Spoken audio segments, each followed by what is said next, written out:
Brown's next. Thank you, Mr. Chairman. Ms. Wyszynski, thank you for your comments. I want to take off on that, but my question is really to Mr. Cockle. I introduced with Senators Blackburn and Peters the Rapid Reserve Act. It would require DHS to award contracts to generic drug manufacturers in order to keep reserves, if you would talk to Ms. Wyszynski, of active pharmaceutical ingredients and finished products that we can easily turn to during drug shortages.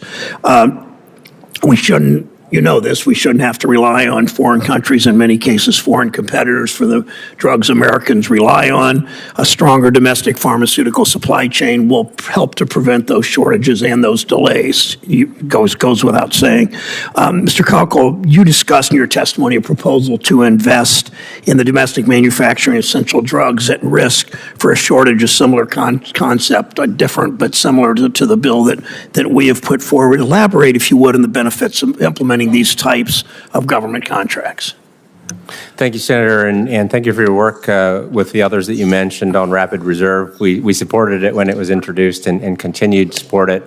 The concept there is to have a contract to produce API, to take that through to finished drug. And as you say, that's quite similar to what I talked about. The one difference is what I talked about today really doesn't, it creates an insurance policy so the manufacturer is ready to produce when the shortage starts, but doesn't assume that the production is ongoing. But otherwise, they're very similar concepts in terms of creating the readiness to manufacture in an economic environment where otherwise we would not have that.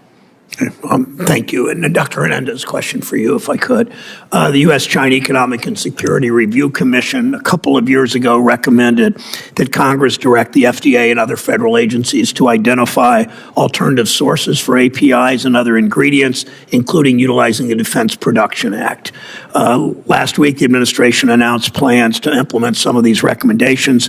Congress has already provided some resources in the administration to use DPA authorities to ramp up production of medical supplies, including generic pharmaceuticals. I fought to include this in the CARES Act that Congress passed a couple of years ago.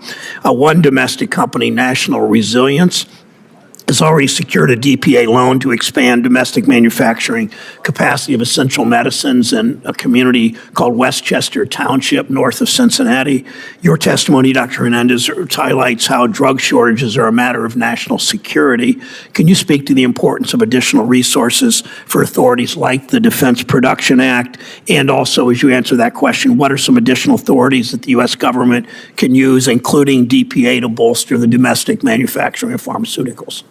Thank you for your question. I'm not an expert in national security. It's just evident to me that this is a vulnerability, but I'm not an expert. I'll be happy to review this and get back to you with a written answer for the record.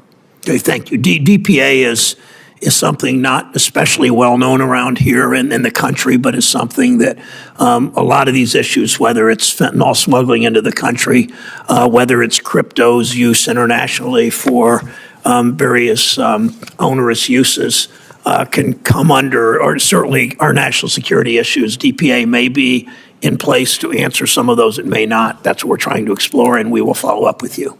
Thank you. Mr. Chairman, thank you. Yield back a minute. Good afternoon, friends.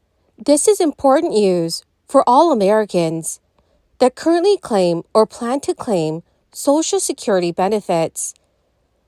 The 2024 cost of living adjustment has already been announced. However, a big issue is now looming for millions of Americans. Top analysts have announced that many retirees may see their benefits offset by other factors. So friends, please make sure that you watch until the end of this video, especially if you are a senior or retiree. Also, to say thank you for being part of this community. Every Friday, I will be announcing several winners for the Walmart gift card giveaway. If you would like to enter these weekly giveaways, please click and like several of my videos, and then comment below the keyword of each video that you watch. The more videos that you watch and then comment on, friends, the greater your chances of winning the giveaways. For many retirees, Social Security income plays a crucial role. Over more than 2 decades of Gallup surveys, it is evident that a significant percentage of current retirees depend on Social Security to cover at least a portion of their expenses. Given the vital role of Social Security in the financial well-being of our aging population, the eagerly awaited event each year is the announcement of the cost of living adjustment. Unfortunately, this year's COLA announcement was very disappointing. COLA serves as a mechanism to address Social Security benefits annually for inflation, ensuring that retired individuals can maintain their purchasing power. Historically, these adjustments were random until 1975, when the CPIW became the official measure.